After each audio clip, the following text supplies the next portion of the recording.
I hope that everybody had a terrific week as we head towards Parshat Yitro, the 5th of the weeks of Shovavim. I know that many of us have heard me share this Torah before, but as we head towards my father's 20th yard side, I just feel compelled, B'schus Aliyas Nishmaso, to share it. As many of you know, this is the only Torah that I remember my father sharing with me. It's not the only Torah that he shared, but it's the only one of which I remember the content. And I urge everybody, for who it's relevant for, to gain as much Torah as you can, Torah Savicha, and for those who it's relevant for, to make sure that our children know Torahs that we stand for. So as I said, the only Torah that I do remember from my father comes from Parshat Yitro. He asked on the last of the Aseret HaDibros that why does the Torah here, by Lo Sachmo, don't be jealous, why does the Torah delineate to us all the things that we're not supposed to be jealous for? Don't be jealous of your friend's wife. Don't be jealous of his house. Don't be jealous of his slave. When it came to don't steal, there wasn't a list of things that we're not supposed to steal. There wasn't a list of people that we're not supposed to kill. So why, when it comes to Lo Sachmod, did the Torah give us a list? So my father said that the Torah realized Hashem knew how hard it would be to not be jealous. So in order to assist us, the Torah is giving us a clue to how to conquer Lo Sachmod within the delivery of the Isser itself. And Hashem is telling us that it's silly and immature if we look at one aspect of a person and we covet that one thing the person has. Maybe he has a nice car, maybe he has a nice relationship with his family, maybe he has a lot of money. To isolate one aspect of somebody, one component, one factor, and to be jealous and wish we had that is silly. Because we need to believe Shalem Be'emunah Shalema, that everything that Hashem gives us, every aspect of our life, is critical for the job that we need to do in order to fill the task that we were put on the world for.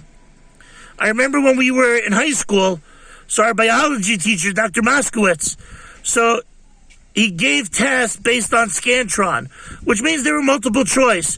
One might think that it would be easy to cheat, but he alternated the questions on everybody's paper so that the one sitting next to you had the same questions but in a different order. So if, God forbid, people would cheat, so then they'd be cheating off a test that wasn't for them, that wasn't their exact exam. Same thing when it comes to Lo Sachmod. Why are we looking at other people? We have a task, a challenge that we need to do. We shouldn't be cheating off somebody else's test.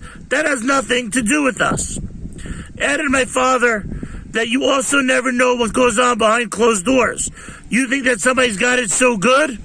So at the end of the day, as psychologists tell us, if everybody would sit around the table and ante up our problems, so everybody would take back their own problems. Because these are the things that we can handle. We have the tools to handle them, we have the strengths to handle them, we have the talents to handle them. So the Torah is telling us, Lo Sachmod kol asher l'reyecha. If you want to beat Lo Sachmod, so don't be immature, don't be foolish, don't think that we can take one factor from somebody else's life and wish that we had that. If we want something of somebody else's life, so you got to take the whole package. And nobody ever wants anybody else's whole package. The Sfas Emes writes that when it comes to the two sides of the Aseret HaDibros, there's correlation. He says the correlation is the first one and the 10th Dibra, the second and the 9th, the third and the 8th, etc.